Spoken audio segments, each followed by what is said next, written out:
नमस्कार मित्रों, स्वागत है आपका ज्ञान गंगा आयुर्वेद क्लासेस में। आज हम लोग क्रिया शारीर के अंतर्गत पित्त दोष के निरूपण के बारे में बात करेंगे। पित्त दोष का जो सेकंड पार्ट बचा हुआ है दैट इज कॉल्ड पित्त के भेद के बारे में बात करेंगे। जैसा कि हेडिंग देख रहे होंगे, पित्त दोष के भेद के बारे में बात करेंगे। अर्थात जो पित्त होता है, जो पित्त है वो कहीं ना कहीं उसके कर्मों के बेसिस पे उसको कितने भागों में बांटा गया है तो हम लोग जानते हैं, चाहे वात हो, चाहे पित्त हो, चाहे कफ हो, इनके हर एक के 5-5 भेद होते हैं। तो हम लोगों ने इसका एक लेक्चर अलग से बनाया है, आप इसको देख सकते हैं चैनल पे। तो यहाँ देखेंगे सबसे पहले पित्त दोष के जो भेदों के बारे में बात करेंगे कि आचार्य वाग्भट ने, तो यहाँ देख रहे होंगे जो रेफरेंस है अष्टांग संग्रह का है, क्योंकि अष्टांग संग्रह का हम लोगों ने बात किया था कि वात के 5 भेदों का सर्वप्रथम वर्णन किसने किया है?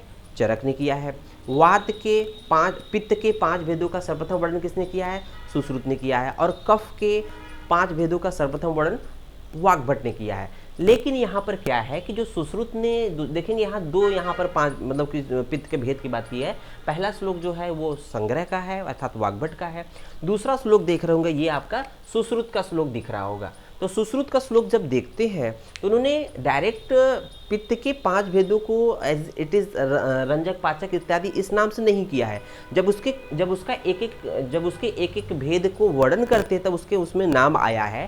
तो यहाँ पर हम लोग देखेंगे कि यहाँ पर उन्होंने सुश्रुत ने जो डिफाइन किया है उससे पहले हम लोग वाग्भट के 5 भेदों को नाम दे देते हैं। तो देखेंगे पाचक, रंजक, साधक, आलोचक, भ्राजकत्व भेद पित्तम। तो ये आपके पित्त के 5 भेद हैं, अर्थात पाचक पित्त, रंजक पित्त, साधक पित्त, आलोचक पित्त और भ्राजक पित्त। तो ये अष्टांग संग्रह ने पित्त के 5 भेदों को बोला है, जो कि आप इजीली याद कर सकते हो, उसी के नाम से है पाचक, रंजक, साधक, आलोचक, भ्राजक भेद पित्तम। उसके बाद देखेंगे सुश्रुत ने जो किस नाम से पित्त के उनके कर्मों के बेसिस पे उसको प्रकार बताया। तो देखेंगे राग, पक्ति, तेजो। राग अर्थात राग का मतलब उसको कलर देना, रागकृत करना। पक्ति मतलब पाचन से संबंधित। तेज का मतलब तेज उत्पन्न करना। मेधा मतलब हो जाएगा मेधोकृत हो जाएगा। उष्म मतलब उष्मा से हो गया। कृत पित्तम, पंचधा प्रविभक्तम, अग्निकर्मणाम अनुग्रहम करोति। ये सुश्रुत का श्लोक है। इस तरह से पित्त के 5 भेदों के लिए।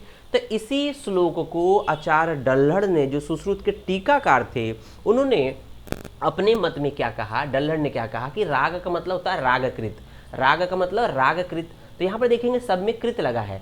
तो लास्ट में देखेंगे मेधो उष्मकृत। कृत का मतलब रागकृत, पक्तिकृत, तेजोकृत, मेधाकृत और उष्मकृत। तो यहाँ देखेंगे रागकृत का मतलब डल्हड़ ने क्या बताया है? रंजक पित्त। रागकृत का मतलब डल्हड़ ने बताया रंजक पित्त। पक्तिकृत का मतलब पाचक पित्त। तेजोकृत का मतलब आलोचक पित्त। मेधाकृत का मतलब साधक पित्त। उष्मकृत का मतलब भ्राजक पित्त। तो ये चीज़ें डल्हड़ ने बताई है। आइए शुरू करते हैं कि एक एक भेद को हम लोग सबसे पहले यहाँ पर पाचक पित्त के बारे में बात करेंगे। जो हम लोग देख रहे हैं पक्तिकृत अर्थात पाचक पित्त के बारे में बात करेंगे। तो यहाँ पर हम लोग जो एक एक भेद को डिटेल में पढ़ेंगे और क्लियर कट कॉन्सेप्ट हम लोग क्लियर करेंगे। तो यहाँ पर देखेंगे कि पाचक पित्त के बारे में आचार्य सुश्रुत का क्या मत है।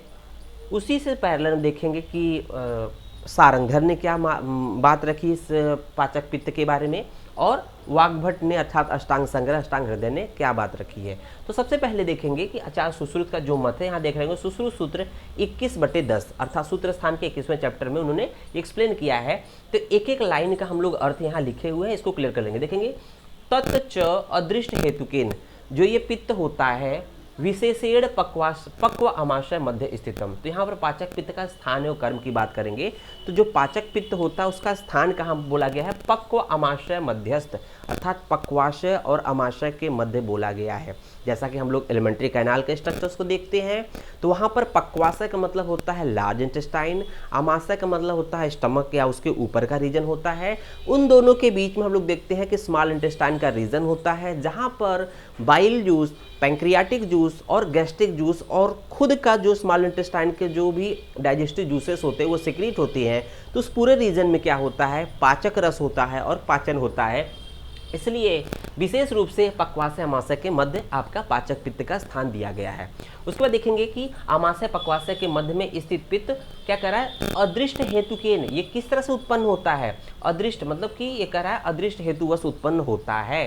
कहने का मतलब पूर्व जन्म के कारण ये उत्पन्न होता है हर एक व्यक्ति में।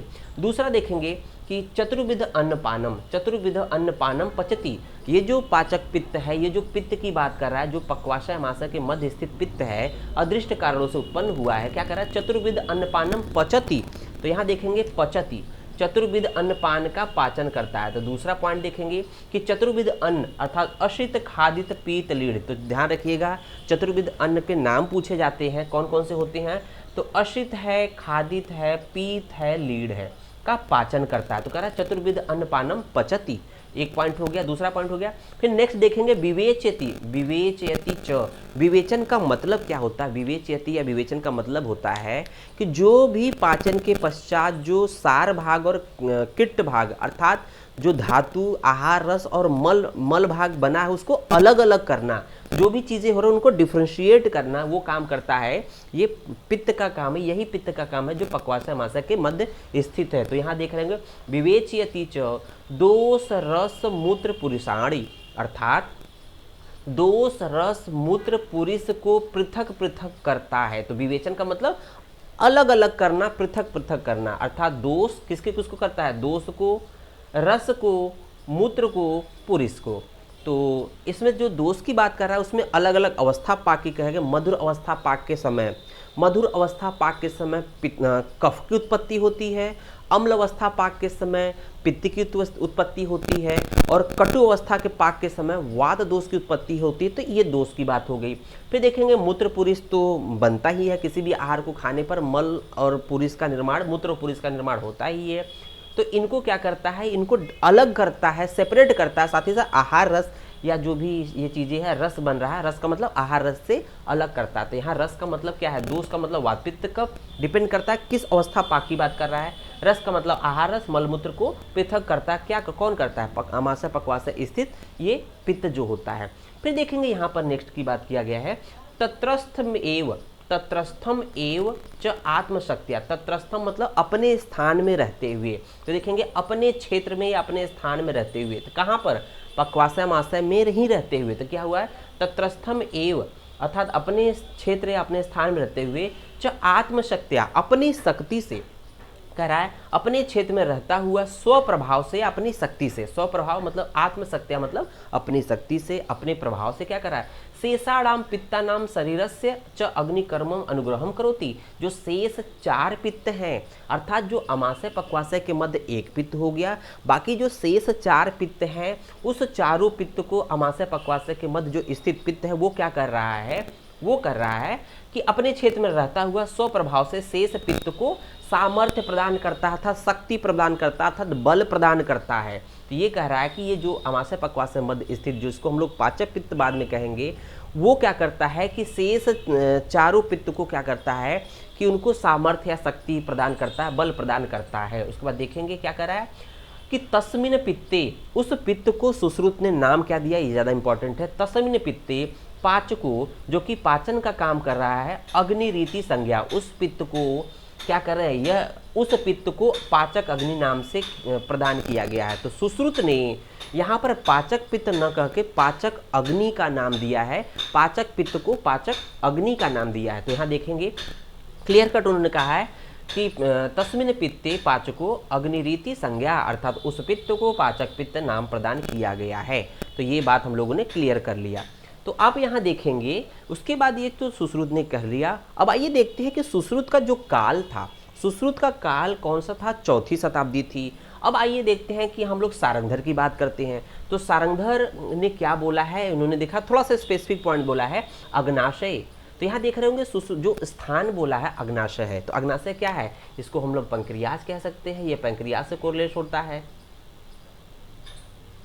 पैंक्रियाज, पैंक्रियाज अर्थात ये स्थान। अगर अकॉर्डिंग टू सारंगधर पूछा जाए कि पाचक पित्त का स्थान कहाँ है, तो पैंक्रियाज बोला गया, अग्नाशय बोला है। अग्नाशयो भवेत पित्तम अग्नि रूपम, अग्नि के रूप में पित्त स्थित होता है। कहाँ पर, अग्नाशय अर्थात अग्नि का आशय। अग्नाशय में पित्त रूप जो पित्त जो अग्नि के रूप में रहता है। तिलोन्मितम पाचकम, इसका प्रमाण क्या है, तिल प्रमाण का है। तो देखेंगे प्रमाण की बात कर रहा है, इसका प्रमाण अर्थात जो पाचक पित्त की बात कर रहे हैं सारंगधर के हिसाब से, सारंगधर ने पाचक पित्त का प्रमाण तिल प्रमाण में बताया है। तो तिल जो है उसके प्रमाण का पाचक पित्त होता है। तो देखेंगे कि अग्नाशय में जो पित्त, अग्नाशय मतलब पैंक्रियाज में जो पित्त होता है तथा जो अग्नि रूप है, जो अग्नाशय में होता है और जो अग्नि रूप होता है वह तिल प्रमाण में होता है, इसको हम लोग पाचक पित्त का नाम देते हैं। जैसा कि जानते हैं, जो अकॉर्डिंग टू शारंगधर जो कॉन्सेप्ट है, जो हम लोग कह रहे हैं ना कि जो अकॉर्डिंग टू सुश्रुत कि उसका स्थान पक्वाशय अमाशय मध्य है, तो पक्वाशय अमाशय मध्य का मतलब क्या हो गया कि जब हम लोग देखते हैं ड्यूडेनम, अर्थात जो पक्वाशय अमाशय के मध्य में क्या होता है, स्मॉल इंटेस्टाइन का ड्यूडेनम होता है, तो ड्यूडेनम में हम देखते हैं कि जो सी शेप ड्यूडेनम होता है, सी शेप ड्यूडेनम में क्या होता है, हेड ऑफ पैंक्रियाज सस्पेंडेड रहता है, हेड ऑफ पैंक्रियाज फिट होता है। तो हेड पैंक्रियाज से मेन पैंक्रियाटिक डक्ट, पैंक्रियाज को ही हम लोग क्या बोल रहे हैं, अग्नाशय बोल रहे हैं। तो इस पूरे सिस्टम में पैंक्रियाज बहुत स्ट्रॉन्ग बाइल एक तरह से डाइजेस्टिव जूस होता है, जो कि उन्होंने बताया कि जो मुख्य रूप से पित्त पैंक्रियाज में पाया जाता है, पैंक्रियाटिक जूस को उन्होंने बोला है। तो यहाँ पर उसी रीजन में पाया जा रहा है, अमाशय पक्वाशय मध्य ही ये स्थित है। तो उनकी बात भी अकॉर्डिंग सुश्रुत के हिसाब से सिद्ध हो गई। फिर देखते हैं वाग्भट द्वय। वाग्भट द्वय का मतलब क्या है कि अष्टांग संग्रह और अष्टांग हृदय। तो उन्होंने इसका जो काल था 6वीं और 7वीं शताब्दी है, सुश्रुत का जो काल था 4वीं शताब्दी था। लेकिन सुश्रुत वाग्भट ने देखेंगे किस तरह से सुश्रुत को फॉलो करते हैं, उससे अलग बताते हैं। तो उसको देखेंगे। स्थान की बात किया तो अमाशय पक्वाशय मध्य, तो सुश्रुत के अकॉर्डिंग भी सेम है। सुश्रुत ने बोला अमाशय पक्वाशय मध्य और इन्होंने बोला अमाशय पक्वाशय मध्य। उसके बाद अलग क्या बताया, थोड़ा सा अलग ये हो गया है कि ये क्या होता है, पंचभूतात्मक होता है। जो पित्त होता है, हर लोग कहते हैं ना कि हर सर्वम द्रव्यम पंचभौतिकम, अर्थात पित्त भी पंचभूतात्मक होता है। पंचभूतात्मक होते हुए तेजस गुण की अधिकता होती है, अर्थात तेज गुण की अधिकता होती है इस पाचक पित्त में। पाचक पित्त में क्या होता है, पंचभौतिक होता है और इसमें तेजस गुण की अधिकता होती है।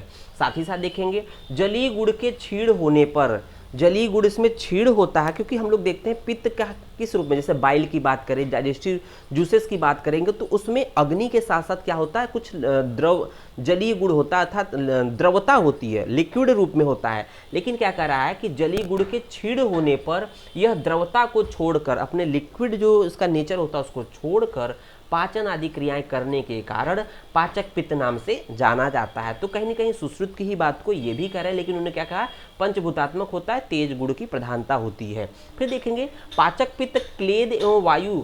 पाचक पित्त पाचन कैसे करता है, पाचक पित्त पाचन कैसे करता है, किसकी सहायता से पाचन करता है। तो उन्होंने कहा कि पाचक पित्त क्लेद, अर्थात क्लेद का मतलब कि जो जल पार्ट होता है, द्रवता, तो क्या होगा, क्लेद वायु अर्थात समान वायु आदि सहकारी कारणों से, इनकी सहायता से पाचक पित्त जो होता है क्लेद और वायु। तो क्लेद का मतलब यहाँ कफ दोष की बात कर रहे हैं, कफ और वायु, वायु मतलब समान वायु की सहायता से अन्न को पचाता है।